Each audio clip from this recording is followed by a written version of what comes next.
నమస్తే welcome to టీఎస్3 news నేను సృజన. తెలంగాణ రాజకీయాల్లో ఇప్పుడు ప్రధాని నరేంద్ర మోదీ పర్యటన హాట్ టాపిక్ గా మారింది. ఈ నేపథ్యంలో ప్రధాని మోదీ తెలంగాణ పర్యటనపై ప్రభుత్వ విప్ ఆది శ్రీనివాస్ కీలక వ్యాఖ్యలు చేశారు. ప్రధాని పర్యటనను స్వాగతిస్తున్నామని చెప్పిన ఆయన తెలంగాణకు పెండింగ్ లో ఉన్న సమస్యలపై స్పష్టత ఇవ్వాలని డిమాండ్ చేశారు. భారత్ ప్రధాని నరేంద్ర మోదీ మూడోసారి ప్రధానిగా బాధ్యతలు చేపట్టిన తర్వాత తొలిసారిగా తెలంగాణకు వస్తున్నారని, ఈ పర్యటనలో రాష్ట్రంపై వరాలు కురిపిస్తారని ఆశిస్తున్నామని ఆది శ్రీనివాస్ తెలిపారు.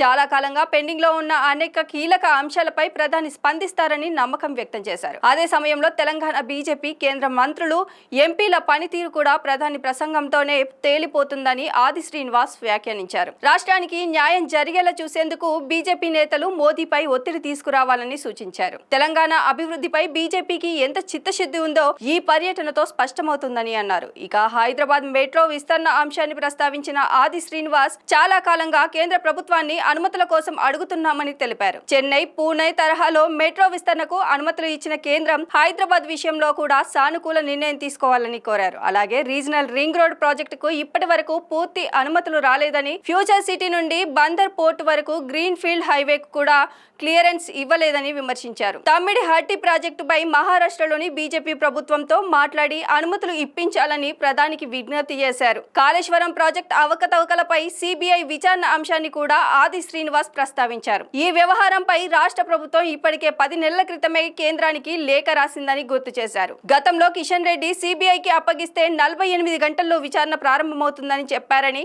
ఇప్పటికైనా విచారణ జరిగేలా చూడాలని డిమాండ్ చేశారు. పవర్ ప్లాంట్ల నిర్మాణం, విద్యుత్ కొనుగోళ్ల వ్యవహారాలపై కూడా ప్రభుత్వం సిబిఐ విచారణ కోరిందని, వెంటనే విచారణ ప్రారంభమయ్యేలా కేంద్రం చర్యలు తీసుకోవాలని అన్నారు. మొత్తానికి తెలంగాణకు సంబంధించిన కీలక అంశాలపై ప్రధాని మోదీ స్పష్టత ఇస్తేనే రాష్ట్రంపై కేంద్రానికి సానుకూల దృక్పథం ఉందని ప్రజలు నమ్ముతారని ఆది శ్రీనివాస్ స్పష్టం చేశారు. ఒకవేళ ఈ అంశంపై ప్రధాని స్పందించకపోతే అది తెలంగాణ బీజేపీ మంత్రులు, ఎంపీలు, ఎమ్మెల్యేల వైఫల్యంగా భావిస్తామని హెచ్చరించారు. మరి ప్రధాని మోదీ తెలంగాణ పర్యటనలో ఇలాంటి ప్రకటనలు చేస్తారు? రాష్ట్రానికి పెండింగ్ లో ఉన్న ప్రాజెక్టులకు గ్రీన్ సిగ్నల్ ఇస్తారా అన్నది ఇప్పుడు ఆసక్తికరంగా మారింది.